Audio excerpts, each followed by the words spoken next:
Current electricity कल शुरू किया था। एक फटाफट जहाँ तक हमने पढ़ा है वहाँ तक का रिकैप लेते हैं। मेजरली सारी चीज़ें कर ही ली थी, एक रिकैप ले लेते हैं उसका कि इफ़ेक्ट्स ऑफ इलेक्ट्रिक करंट नाम है चैप्टर का, इफ़ेक्ट्स ऑफ इलेक्ट्रिक करंट।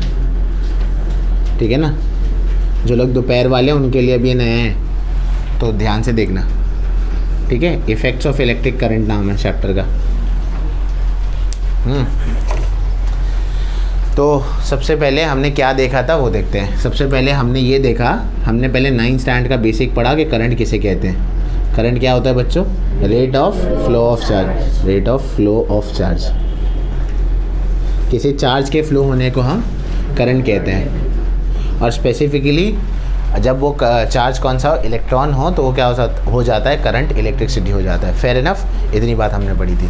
फिर इसके बाद हमने करंट का बेसिक फॉर्मूला देखा, आई इज इक्वल टू क्या होता है? Q divided by T। इसका यूनिट हमने देखा, करंट का यूनिट क्या होता है? एम्पियर का यूनिट होता है। इसको मेजर करने के लिए जो इंस्ट्रूमेंट लगता है उसका नाम क्या होता है? एम मीटर होता है, उसे हम एम मीटर कहते हैं। तो मेजर करने के लिए ये होता है। Q माने चार्ज होता है और T माने टाइम होता है, ये हमको पता है।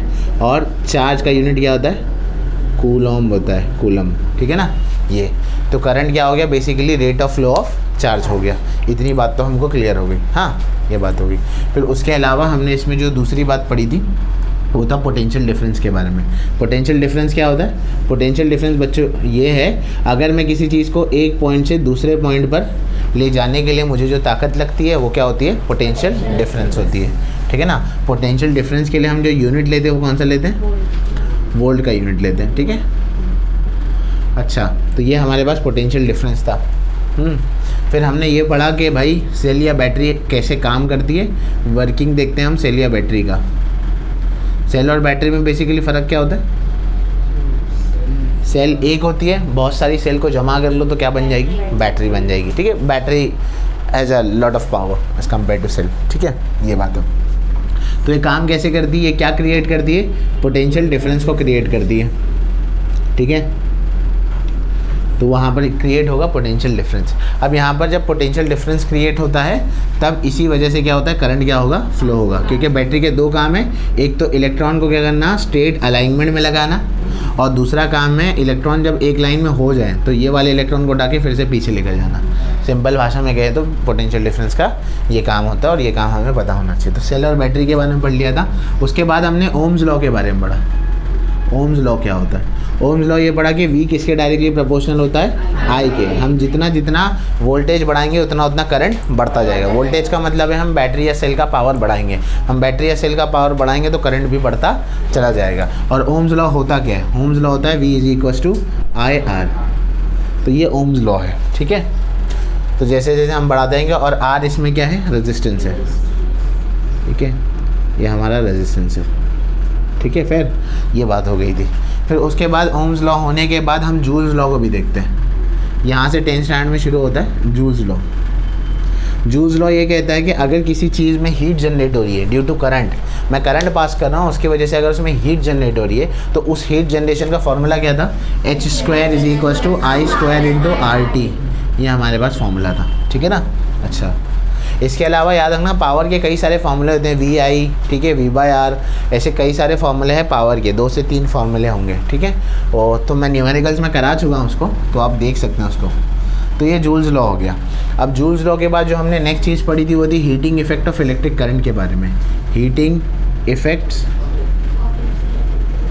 Of electric current. Heating effect of electric current में हमने ये पढ़ा कि कभी कभी ये होता है कि कुछ ऐसे सब्सटेंसेस होते हैं जिसमें हम रेजिस्टेंस को क्या करते हैं? बहुत ज़्यादा बढ़ा देते हैं। जब हम रेजिस्टेंस को बढ़ा देते हैं तो क्या होता है? करंट को फ्लो क्या हो जाता है? रुक जाता है। अब जब करंट का फ्लो कम हो जाता है तो क्या होगा? जब करंट का फ्लो कम हो जाएगा और रेजिस्टेंस बढ़ जाएगा तो क्या जनरेट होगी? हीट जनरेट होगी। और जब हीट जनरेट होगी तो हीट जनरेट होने की वजह से क्या होगा? आप उसको अप्लायंस में यूज़ कर सकते हैं in the form of iron, toaster, bulb वगैरह वगैरह हम यूज़ कर सकते हैं। तो ये heating effect of electric current है जिसमें हम करंट को क्या कर देते हैं? कम, और रेजिस्टेंस को क्या कर देते हैं? बढ़ा देते हैं। और इससे जो हीट जनरेट होगी उससे हम अप्लायंसेस को क्या करते हैं? यूज़ करते हैं। ठीक है, यही हीट की बात होती है तो हम हमारे घर की वायरिंग की भी बात होती है। फिर हमने ये भी पढ़ा हमारे घर में जो वायरिंग आती है वो 3 तरह से उसकी लाइंस आती है। कैसे होता है? लाइव होता है, न्यूट्रल वायर होता है और अर्थ वायर होता है, बराबर है। ये 3 है। अर्थ से क्या होता है, एक्सेस जो करंट होगा नीचे चला जाएगा ज़मीन में। न्यूट्रल वायर कितने पर होता है, 0 वोल्टेज पर होता है। और लाइव वायर कितना होता है, 220 वोल्टेज पर होता है, ठीक है ना। अगर लाइव वायर न्यूट्रल वायर के कांटेक्ट में आएगा तब क्या होगा, शॉर्ट सर्किट हो सकता है और घर में आग लग सकती है। तो ये एक प्रॉब्लम है यहाँ पर, ठीक है। और शॉर्ट सर्किट को बचाने के लिए हम क्या लगाते हैं, MCBs को लगाते हैं। MCBs क्या होता है, मिनिएचर सर्किट ब्रेकर। जब भी करंट ज़्यादा आ जाएगा तो एक्सेस ऑफ हीट की वजह से वो क्या हो जाएगा, अपने आप डाउन हो जाएगा और आपका पूरा सर्किट बंद हो जाएगा। और जब सर्किट बंद होगा तो एक्सेस करंट वहाँ से पास ही नहीं हो सकता, तो आपके अप्लायंसेस बच जाएंगे, ठीक है। तो ये जर्नल ओवरऑल था करंट के बारे में। यहाँ से चैप्टर का दूसरा भाग शुरू होता है, या पार्ट 2 का हम कह सकते हैं, जिसके अंदर हम पढ़ते हैं magnetic effect of electric current. जैसे हीटिंग इफेक्ट पढ़ा था, तो magnetic effect of electric current, ठीक है। ये क्या होगा, इसमें बच्चों हमने ये पढ़ा था कि जब हम करंट को पास करेंगे तो करंट को पास करने से क्या होगा, हाँ, मैग्नेटिक फील्ड क्या होगी, जनरेट होगी। इसको डिस्कवर किसने किया था, ओरस्टेड ने डिस्कवर किया था। और उसका बेसिक फिनोमेना है, फंडामेंटल क्या था, हमने करंट को पास किया तो करंट को पास करने से क्या हुआ, मैग्नेटिक नीडल डिफ्लेक्ट हुई थी, बराबर है। हमने ये आपके पास ऐसा कुछ डायग्राम था, अगर आपको याद हो तो। यहाँ पर एक सर्किट थी आपके पास, ठीक है, छोटा बड़ा, और नीचे आपके यहाँ पर ऐसे एक मैग्नेटिक नीडल लगी थी, ठीक है। हाँ, ये उसका बेस है। आपने करंट पास किया तो मैग्नेटिक नीडल कभी ऐसे डिफ्लेक्ट हुई और डायरेक्शन बदल दिया तो दूसरे साइड पर डिफ्लेक्ट हुई। इसका मतलब ये हुआ कि अगर करंट पास करने पर मैग्नेटिक नीडल डिफ्लेक्ट हो रही है, यानी इसमें कोई मैग्नेटिक प्रॉपर्टी होगी। तो ओरस्टेड ने यही कहा, जब भी कोई बॉडी से हम करंट को पास करेंगे तो क्या जनरेट होगा, मैग्नेटिक फील्ड जनरेट होगी। तो ये बात हो गई। अब इसके बाद हमने ये देखा कि मैग्नेटिक फील्ड का डायरेक्शन क्या होगा, जिसके लिए हमने एक एक्सपेरिमेंट लिया था, जिसमें हमने क्या किया था, एक कार्डबोर्ड के अंदर क्या लगाया था, कॉइल को लगाया था, सॉरी कॉइल के अंदर एक कार्डबोर्ड को लगाया था, आयरन फाइलिंग्स डाली थी। करंट चालू करने पे कैसे हो गए हो, सर्कुलर मैनर में। तो इससे हमें मालूम पड़ा कि मैग्नेटिक फील्ड के डायरेक्शन के बारे में। तो यहाँ से जब मैग्नेटिक फील्ड के डायरेक्शन आया तो फिर हमने एक लॉ भी पढ़ लिया, रूल पढ़ लिया, फील्ड डायरेक्शन। कौन सा था वो rule, right hand thumb rule, याद है, right hand thumb rule, RTR। क्या था राइट हैंड थंब रूल, क्या कहता है, Imagine you are holding a current carrying conductor in your right hand, then the thumb points to the direction of current and curled finger shows the direction of magnetic field. याद होनी चाहिए सारी चीज़ें, मुंह पर मुंह ज़बानी याद होनी चाहिए, so that you can do all these things, okay? हाँ, तो ये राइट हैंड थंब रूल था जो हमारे लिए आसानी करता था। फिर हमने इसको एक लेवल अप बढ़ाया। अब क्या किया, एक कॉइल के बीचों बीच में कार्डबोर्ड को ऐसे फंसा दिया। अब कार्डबोर्ड को फंसाने के बाद हमें मालूम पड़ा कि यहाँ पर जो मैग्नेटिक फील्ड है अगेन वो कैसे आ रही है, सर्कुलर मैनर में आ रही है, ठीक है। तो उसके बाद हम नेक्स्ट कॉन्सेप्ट पर गए, जो कि कौन सा था, सोलेनाइड का कॉन्सेप्ट था। सोलेनाइड के कॉन्सेप्ट में हमने क्या पढ़ा, सोलेनाइड के कॉन्सेप्ट में हमने ये पढ़ा कि हम जो है एक ऐसा कंडक्टर बनाना चाहते हैं जिसके अंदर हम बेसिकली करेंगे क्या, एक कॉपर का या पर्टिकुलर कोई पीस ले लेंगे मेटल का, उसके ऊपर क्या करेंगे, बहुत सारा कॉइल करेंगे, मतलब बहुत सारा वायर को लपेटेंगे। कौन से वायर को, कॉपर के लपेट लो या जिससे भी करंट पास होता है बेसिकली उसको लपेट लो। अब वो लपेटने के बाद क्या होगा, उससे करंट पास करेंगे। अब वो करंट पास करेंगे तो किसकी तरह बिहेव करेगा, मैग्नेट की तरह बिहेव करेगा। अब जब वो मैग्नेट की तरह बिहेव करेगा तो कौन सी लाइन बाहर निकालेगा, मैग्नेटिक लाइन्स ऑफ फोर्सेस बाहर निकालेगा। अब जब वो मैग्नेटिक लाइन्स ऑफ फोर्सेस बाहर निकालेगा तो उसका बिहेवियर वहाँ दिया था, सेंटर में वो कैसे थे, लीनियर थी वो लाइन। तो इसका लीनियर से क्या इंटरप्रिटेशन हमने देखा था, नहीं, इंटरप्रिटेशन क्या था, अगर सोलेनॉइड के बीच में लीनियर लाइंस पास हो रही है तो इसका क्या मतलब था, सोलेनॉइड के बीच में अगर लीनियर लाइन पास हो रही है तो क्या मतलब है इसका मतलब ये था कि यहाँ पर मैग्नेटिक फील्ड कैसी है, यूनिफॉर्म है। भूल गए आप लोग, मैग्नेटिक फील्ड कैसी होगी, यूनिफॉर्म होगी, ठीक है ना।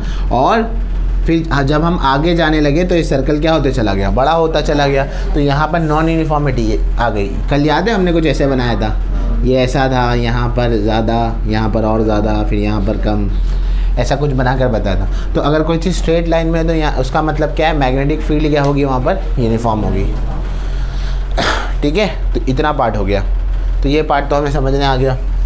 तो तो ये मैग्नेटिक फील्ड यूनिफॉर्म हो गई और सोलेनॉइड हमें ये सारी चीज़ें बताता है। फिर उसके बाद फ्लेमिंग्स नहीं, अभी उसके बाद नेक्स्ट कॉन्सेप्ट पढ़ा था, अगर कोई करंट कैरिंग कंडक्टर को हम मैग्नेटिक फील्ड में रखेंगे तो वो क्या एक्सपीरियंस करेगा, फोर्स एक्सपीरियंस करेगा, याद है? फोर्स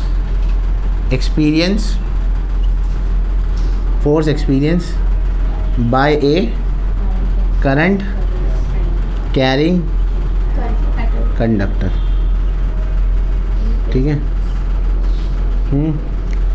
तो फोर्स करंट कैरिंग कंडक्टर का सेटअप किया था हमने, एक हॉर्स-शू मैग्नेट को लिया था, ठीक है ना। उस हॉर्स-शू मैग्नेट को हमने क्या किया था, फिट किया था स्टैंड के साथ। यहाँ पर स्टैंड है हमारे पास, बेस है, और यहाँ पर हमने एक वायर लिया था जिसकी सर्किट सपोज करो यहाँ है और बैटरी ऐसे है, और हमने उस वायर को भी ऐसे कनेक्ट किया था। अब डॉटेड लाइन के साथ टेक्स्ट में ऐसे दिखा रहा है कि क्या तो वो यहाँ आएगा या तो कहाँ जाएगा, यहाँ पर आएगा, ठीक है ना। जब हम करंट पास करेंगे इस वायर में, अगर हम करंट पास करेंगे तो क्या होगा, करंट पास करेंगे तो क्या जनरेट होगी, मैग्नेटिक फील्ड जनरेट होगी। अब जब करंट पास करेंगे मैग्नेटिक फील्ड जनरेट होगी, तो यहाँ पर ये बड़ा वाला मैग्नेट है, ये बड़ा वाला मैग्नेट या तो इसको खींचेगा तो वहाँ यहाँ जाएगा, या तो रिपल करेगा तो कहाँ जाएगा, इस तरफ जाएगा। तो यानी कि इसको एक करंट कैरिंग कंडक्टर को हमने इसके मैग्नेटिक फील्ड में रखा तो उसको क्या एक्सपीरियंस हुआ, फोर्स एक्सपीरियंस हुआ। इतनी बात समझ में आ गई? अच्छा, तो ये बात थी इसके अंदर। हाँ,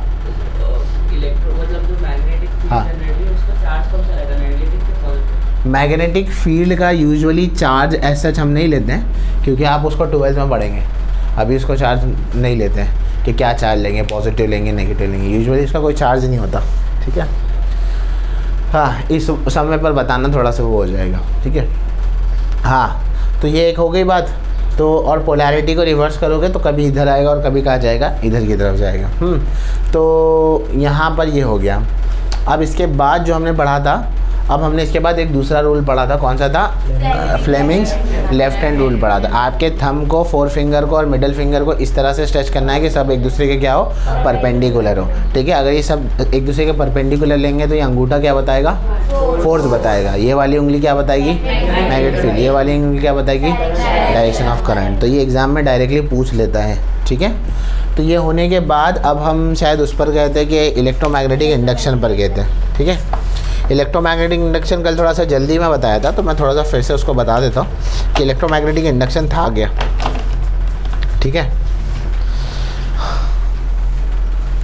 तो इलेक्ट्रोमैग्नेटिक इंडक्शन के बारे में बात करेंगे। इलेक्ट्रोमैग्नेटिक इंडक्शन, तो बच्चों ये क्या है, इलेक्ट्रोमैग्नेटिक इंडक्शन बेसिकली है क्या, ये कहीं ना कहीं रिवर्स फिनोमेना है magnetic effect of electric current का। यहाँ पर हमने ये देखा या ये पढ़ा, अगर हम किसी चीज़ के मैग्नेटिक फील्ड को डिस्टर्ब करेंगे, अगर हम किसी क्या करें, मैग्नेटिक फील्ड को डिस्टर्ब कर रहे हैं, तो वो क्या करेगा, सामने वाले के अंदर क्या इंड्यूस कर देगा, करंट को इंड्यूस कर देगा, उसमें करंट आ जाएगा, ठीक है ना। यानी कि हमने एक सिंपल से एक्सपेरिमेंटल सेटअप हमने पढ़ा था। यहाँ पर बीच में एक मैग्नेट है और यहाँ पर एक वायर 1 है और यहाँ पर वायर क्या है, 2 है, ठीक है ना, ऐसा है। और अच्छा, हमने एक और एक चीज़ के बारे में पढ़ा था, यहाँ पर गैल्वानोमीटर के बारे में पढ़ा था। गैल्वानोमीटर क्या कहता है, बहुत ज़्यादा सेंसिटिव डिवाइस होता है जो करंट को मेजर करता है, हल्के से हल्के करंट को मेजर कर सकता है। ऐसे तो एमीटर भी करंट को मेजर करता है, ठीक है ना, पर वो लार्ज करंट को मेजर कर सकता है। गैल्वानोमीटर जो है कम से कम भी करंट होगा तो उसको क्या कर लेगा, मेजर कर लेगा, ठीक है। तो यहाँ पर उसकी बात हो रही थी। हाँ, अब यहाँ पर ये हुआ कि हमने जो है इसके अंदर सेटअप किया था, सेटअप देखने पहले यही था ना, बीच में यही है, या मैं तुमको ये एग्ज़ाम्पल दे के थोड़ा बेहतर एग्ज़ाम्पल देता हूँ ताकि थोड़ा समझ आए। हाँ, ये वाला एग्ज़ाम्पल लो, ये मत लो, इस एग्ज़ाम्पल को लो जो हमने कल पहले लिया था। ये कॉइल था यहाँ पर, और कॉइल के नीचे हमने क्या लगाया था, गैल्वानोमीटर था, ठीक है ना। तो यहाँ पर तुम्हारा गैल्वानोमीटर लगा हुआ था, ठीक है, और यहाँ पर सोलेनॉइड है, और ये सोलेनॉइड के नीचे आपने जो है यहाँ पर बैटरी को लगाया। बैटरी लगाया तो यहाँ पर क्या प्रोड्यूस होगा, करंट होगा। यहाँ तो बैटरी नहीं है तो यहाँ पर करंट भी नहीं है, ठीक है। अब क्या करेंगे, अब इसमें अगर करंट है तो करंट क्या होगा, तो क्या होगा, मैग्नेटिक फील्ड होगी, बराबर है। अब ये अपनी मैग्नेटिक फील्ड को सपोज करो इसके अराउंड ऐसी मैग्नेटिक फील्ड है, मैं इस कॉइल को क्या कर रहा हूँ, बार बार यहाँ लेकर आ रहा हूँ, बार बार वापस लेकर जा रहा हूँ। तो यहाँ पर क्या होगा, इसकी मैग्नेटिक फील्ड डिस्टर्ब होगी। अब जब इसकी मैग्नेटिक फील्ड डिस्टर्ब होगी तो गैल्वानोमीटर में आपको डिफ्लेक्शन दिखेगा, यानी कि इस कॉइल में क्या इंड्यूस होगा, करंट इंड्यूस होगा। यानी कि हम ये समझे, हम किसी की मैग्नेटिक फील्ड को इस्तेमाल करके करंट को इंड्यूस करा सकते हैं। ठीक है, तो जब जब आप किसी की मैग्नेटिक फील्ड को डिस्टर्ब करेंगे, जब जब आप कभी मैग्नेटिक फील्ड को डिस्टर्ब करेंगे तो उससे क्या होगा, करंट इंड्यूस होगा, है ना। तो ये बात होगा, इलेक्ट्रिक करंट जो है वो इंड्यूस होगा। फिर तो ये बात हमें समझने आई कि ये बात होगी। अच्छा, ओके, तो ये आपका वहाँ पर ख़त्म होता है। 2 मिनट ना, पानी पी लो। हाँ, तो इसके अलावा यहाँ पर है फैराडेज लॉज ऑफ इंडक्शन है, ठीक है ना। तो मतलब जो हमने बताया वही है फैराडेज लॉज ऑफ इंडक्शन में। Current is induce in the coil when it is moved aside from front of the solenoid, और from this experiment it is understood that whenever the number of magnetic lines of forces passing through a coil changes, current is induce in the coil. वही, अगर कहीं से magnetic lines of forces क्या हो रही है, change हो रही है। कल हमने मैग्नेटिक लाइंस ऑफ फोर्सेस के बारे में भी पढ़ा था, ठीक है। तो कहीं से अगर मैग्नेटिक लाइंस ऑफ फोर्सेस क्या हो रही है, चेंज हो रही है, तब भी क्या होगा, करंट क्या होगा, इंड्यूस होगा कॉइल के अंदर, और तब भी करंट आएगा।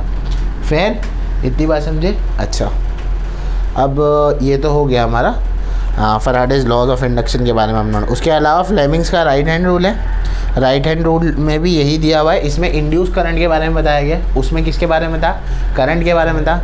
एक था ना लेफ्ट हैंड रूल था ना, एक लेफ्ट हैंड रूल है और एक कौन सा है, राइट हैंड रूल। दोनों में फ़र्क क्या है, एक में करंट के बारे में बताया गया और एक में इंड्यूस करंट के बारे में बताया गया। ये लॉस को ना पहले ना एब्जॉर्ब कर लो और समझ लो, क्योंकि जब मैं मोटर और इसका पढ़ाऊँगा ना जनरेटर का, तब आपको ये लॉ काम आएंगे कि लॉ ऐसे आड़े तिरछे लगते कैसे, ठीक है, तब आपको समझना है। अच्छा, मैंने कल एक चीज़ बताई थी, अगर कोई करंट कैरिंग कंडक्टर को हम मैग्नेटिक फील्ड में रखते तो फोर्स तो एक्सपीरियंस करता है। उसको मैक्सिमम फोर्स कब लगता है, हाँ, जब वो क्या होता है, परपेंडिकुलर होता है। ये कल हम पढ़ चुके हैं, ध्यान रखो, याद रखो, ठीक है। तो ये बात हो गई। इसके अलावा हमने 2 चीज़ों के बारे में और पढ़ा था। ये ऑल्टरनेटिंग करंट, ये ओमिट है ना part, alternating current, direct current, omit है, ठीक है। तो वो मैं नहीं पढ़ा रहा हूँ फिर। तो ये तुम्हारा, और 2 चीज़ें अभी बाकी है तुम्हारी, जनरेटर और मोटर, ठीक है। मैं ये वीडियो को तभी उसी के साथ में ही अपलोड करूँगा जब मैं उससे रिकॉर्ड कर लूँगा, ठीक है।